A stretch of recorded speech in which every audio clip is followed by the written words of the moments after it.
January 6, 2021, there was an incident at the Capitol in Washington, D.C., where a crowd of people went into the Capitol building. We all saw it happen.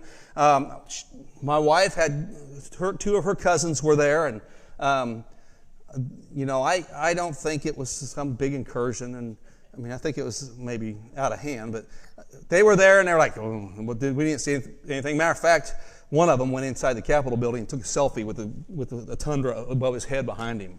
Stupid. And put it on Facebook. And he got some visits from the FBI over that, just so you know. More than one visit.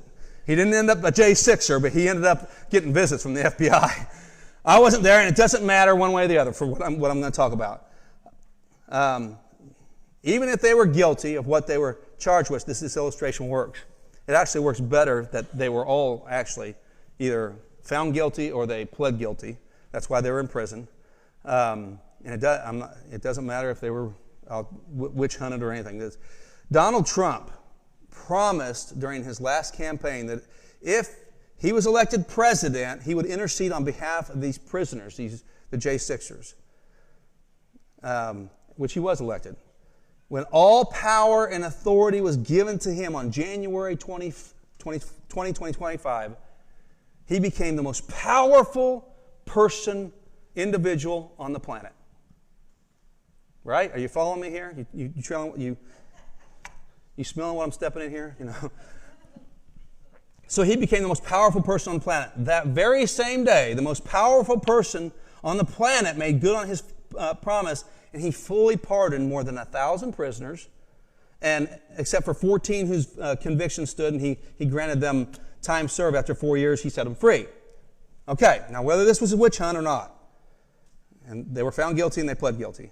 I'm not saying they were or not. I'm not saying they were treated fairly. Again, this is not political.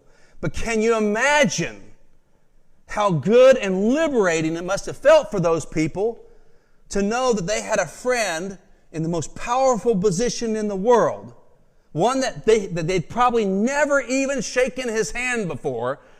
He probably didn't even know their name, wouldn't know them if he seen them.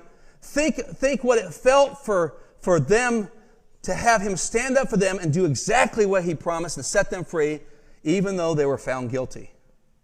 I would be filled with such gratitude and joy. This is similar to what Jesus is doing for you.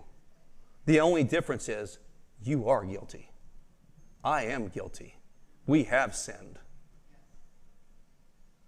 Jesus is talking about and standing up for you. Isn't that good news?